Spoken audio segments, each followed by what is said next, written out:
después de las Termópilas, los fantasmas regresaron con lanzas de bronce. Y antes del atardecer, el imperio más poderoso de la tierra dejaría de existir. El amanecer caía sobre las llanuras de Platea. El ejército persa se extendía como un mar sin fin, cubriendo cada colina y cada tramo de polvo. Frente a ellos, los griegos parecían una fuerza rota, sedientos, dispersos, incapaces de mantener una línea. Para cualquier observador, eran simple presa. Pero ese día no estaba hecho para la derrota. Estaba hecho para la venganza. Los hombres que habían sobrevivido a incendios, derrotas y huida no querían gloria. Querían ajustar la cuenta que había comenzado en el estrecho paso donde cayeron los 300. Querían que Persia sintiera lo que Grecia sintió cuando su mundo ardió. Sin embargo, algo no encajaba. ¿Cómo podía un ejército al borde del colapso transformar el caos en exterminio total? ¿Cómo podían hombres agotados destruir a una fuerza 10 veces mayor? Esa pregunta flotaba sobre la llanura mientras los persas afilaban flechas y los griegos cerraban sus puños alrededor del bronce. La respuesta llegaría antes del anochecer. Y cambiaría para siempre la historia del mundo.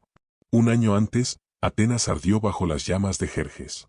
Los templos se derrumbaron, las estatuas se hicieron polvo y la Acrópolis cayó envuelta en humo. Para muchos griegos, fue el final de su mundo. El imperio persa avanzaba sin freno, y Grecia se balanceaba al borde de la extinción. En ese vacío apareció Pausanias, heredero del peso que dejó Leónidas en el paso de las Termópilas. No buscó el mando, pero el deber cayó sobre él como una sombra. Cada espartano bajo su mando recordaba un rostro caído en aquella montaña. Cada ateniense marchaba con la imagen de una ciudad reducida a cenizas. Lo que Persia había destruido sin intención, Grecia lo reconstruyó con furia, unidad. Una unidad imposible, nacida del dolor. Esparta y Atenas, rivales desde generaciones, cerraron filas. 22 ciudades más se unieron a ellas, no por amistad, sino por necesidad.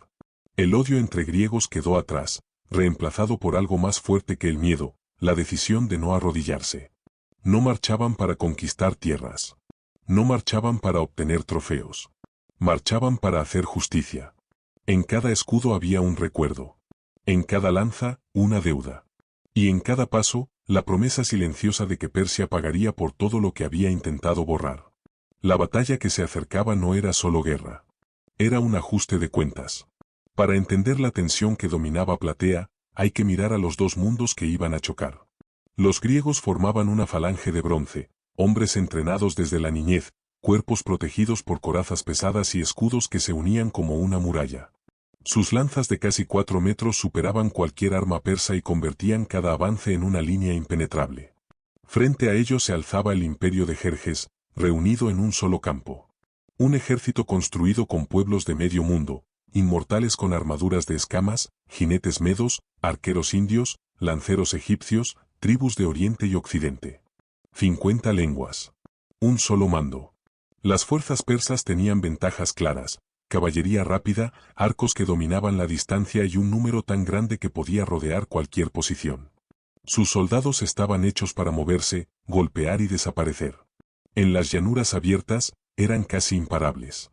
Y Platea era exactamente eso, terreno llano, amplio, perfecto para la caballería persa.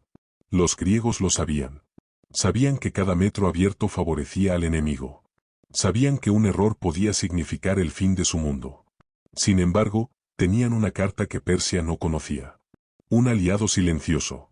Alejandro de Macedonia, presente en el campamento persa, enviaba mensajes secretos a Pausanias. Le reveló planes, movimientos y la trampa que Mardonio preparaba para destruirlos en campo abierto. Aún así, la diferencia entre ambos ejércitos era abismal. Disciplina contra números. Bronce contra velocidad. Unidad contra imperio. El desequilibrio era real. Y la tensión crecía con cada amanecer. Los 11 días que precedieron a la batalla fueron una prueba que casi quebró al ejército griego. Cada mañana, la caballería persa galopaba contra sus líneas, lanzando flechas y hostigando sin descanso. Los jinetes aparecían, golpeaban y desaparecían antes de que la falange pudiera reaccionar. Era un acoso constante, diseñado para agotar cuerpos y quebrar voluntades. El río que cruzaba la llanura estaba bajo control persa. Los griegos podían verlo, podían escuchar su corriente, pero no podían acercarse. El calor de agosto caía como una piedra sobre los cascos de bronce, y la falta de agua comenzó a destruir la moral más rápido que cualquier flecha. Los hombres bebían lo poco que quedaba en sus odres. Los labios se agrietaban. Las filas murmuraban. El cansancio se convertía en desesperación. Entonces llegó el golpe final. La última fuente que usaban los griegos fue descubierta por los persas. Mardonio ordenó arrojar animales muertos y restos al agua. El manantial se volvió un charco oscuro, pestilente, inútil. El mensaje era claro: muévete o muere. El campamento griego quedó en silencio. No había agua. No había sombra. No había salida. Pero Pausanias vio algo que los demás no vieron. Dentro de aquella catástrofe había una oportunidad. Si los griegos debían moverse, podían usar ese movimiento para cambiar el destino de la batalla. El desorden que amenazaba con destruirlos podía convertirse en la jugada que salvaría a Grecia. Cuando el manantial quedó inutilizado, Pausanias tomó una decisión arriesgada. Ordenó una retirada nocturna para mover a todo el ejército hacia un terreno con agua. Debía hacerse en silencio, sin antorchas y sin errores. Era una maniobra que podía salvarlos o destruirlos. En cuanto cayó la noche, las unidades comenzaron a desplazarse entre sombras. Los atenienses avanzaron primero, pero avanzaron demasiado. Se alejaron de la línea principal y desaparecieron en la oscuridad. El centro, compuesto por varias ciudades aliadas, se internó en los olivares. Allí se perdieron por completo. No se oían señales, no se distinguían estandartes, no había forma de reunirlos. Entre los espartanos surgió el peor obstáculo. Un capitán se negó a retirarse, alegando que un espartano no retrocede ante ningún enemigo. Su resistencia detuvo a toda su unidad y abrió un hueco enorme en la formación. Pausanias tuvo que discutir con él mientras el resto del ejército avanzaba sin orden claro. La noche, que debía traer salvación, trajo confusión. Las columnas se estiraron, se separaron, se rompieron. Cada minuto aumentaba el caos. Cuando llegó el amanecer, la luz reveló el desastre. Las tropas estaban dispersas a lo largo de kilómetros. Atenas estaba lejos. El centro había desaparecido. Esparta seguía inmóvil. Desde la distancia, los persas observaron la escena. Los exploradores regresaron a Mardonio con un único mensaje. Es el momento perfecto. Están en completo caos. La trampa que Pausanias necesitaba empezaba a funcionar, pero también estaba a punto de destruirlos. Mardonio no dudó. Al ver la línea griega rota, lanzó a su caballería a través de la llanura. Miles de cascos golpearon la tierra con un estruendo que hizo temblar el polvo. La primera oleada de flechas cruzó el cielo como una nube negra, descendiendo sobre los espartanos que seguían en la colina. Los proyectiles chocaron contra los escudos. Algunos encontraron huecos en la armadura. Hombres cayeron de rodillas, otros se desplomaron sin poder respirar. La formación sangraba, pero no se movía. Los espartanos permanecían inmóviles porque los sacrificios aún no mostraban señales favorables. La ley era clara. No podían levantar una lanza sin la aprobación de los dioses. Pausanias estaba en primera línea, mirando a los sacerdotes mientras el bronce se llenaba de heridas. Para los persas, fue desconcertante. Tenían al enemigo al alcance, lo hostigaban, lo herían, pero los espartanos no respondían. Nadie avanzaba. Nadie retrocedía. Nadie rompía filas. Era un silencio antinatural en medio de la muerte. Para un arquero persa, debía sentirse como disparar contra estatuas. Cada flecha que penetraba solo hacía más inexplicable la inmovilidad atenazada de aquellos hombres. Y para un espartano, la prueba era aún más brutal, ver morir a un compañero sin poder mover un pie para cubrir el hueco. Ese momento parecía eterno. El ruido, la sangre y el polvo rodeaban a la falange, pero seguía firme, esperando el signo que aún no llegaba. Y mientras la tormenta persa caía sobre ellos, el verdadero terror se extendía por ambas líneas. ¿Qué clase de enemigos permanecen quietos bajo una lluvia de flechas? La calma antes de la tormenta estaba a punto de romperse. Desde la distancia, los atenienses podían ver el polvo levantado por la caballería persa. Sabían que los espartanos estaban soportando el golpe completo. Sabían que, si no intervenían, la línea se rompería y todo terminaría allí. Aún así, entre ellos y los espartanos estaba el centro persa, miles de infantes, arqueros y lanceros. No había tiempo para dudas. Arístides dio la orden. Atenas avanzó directamente contra el corazón del ejército persa. Mientras tanto, en la colina, los sacerdotes seguían examinando los sacrificios. Las flechas seguían cayendo. Los hombres seguían muriendo. Y los signos no cambiaban. Hasta que cambiaron. En un instante, los sacerdotes levantaron la mirada y anunciaron lo que todos esperaban. Pausanias no vaciló. Extendió el brazo, lo mantuvo un momento en el aire y lo dejó caer. Una sola palabra estalló entre las filas. Ahora. 11.000 lanzas descendieron al mismo tiempo. Un sonido metálico recorrió la línea griega, como si el bronce respirara. La falange avanzó. Lo que para los persas había sido un blanco inmóvil se transformó en una muralla viviente. La carga griega no era rápida. Era inevitable. Cada paso hacía retroceder al enemigo incluso antes del choque. Cuando ambas fuerzas se encontraron, el impacto fue brutal. La disciplina chocó con el número. El bronce golpeó la carne. El orden se enfrentó al caos. Lo que empezó como un intento de salvar a los espartanos se convirtió en el primer giro decisivo del día. Por primera vez, Persia sintió que la batalla no solo podía perderse, sino que podía desmoronarse por completo. La carga griega golpeó al frente persa, pero la élite del imperio no retrocedió. Los inmortales formaron una línea compacta y combatieron con una ferocidad que solo mostraban cuando el trono estaba en peligro.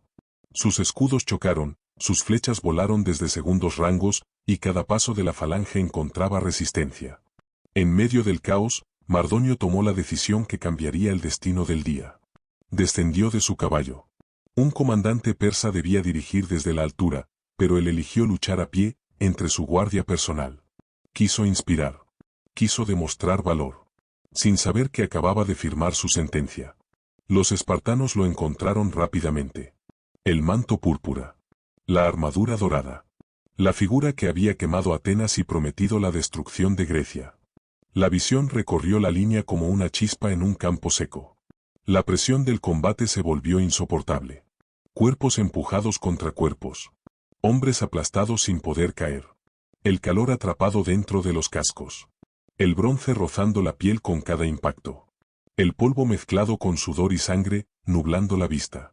Los espartanos avanzaron, paso a paso, atravesando cadáveres y escudos rotos.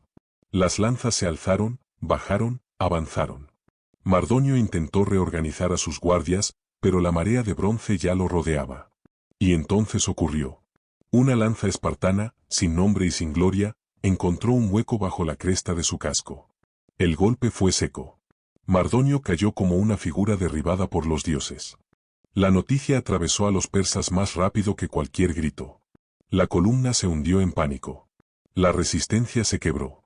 La muerte de un solo hombre, el general, el primo del rey, el símbolo de la campaña, desmoronó la voluntad del ejército más grande de la tierra. La batalla no estaba terminada, pero el imperio había perdido su alma. Cuando Mardonio cayó, la línea persa se quebró como vidrio bajo un martillo. Miles de soldados comenzaron a retroceder hacia el río, buscando un espacio donde reorganizarse. Pero el río no ofrecía salvación. Ofrecía una trampa. La corriente era baja, y las orillas estrechas. Los primeros que llegaron intentaron cruzar, pero los que venían detrás empujaron con desesperación.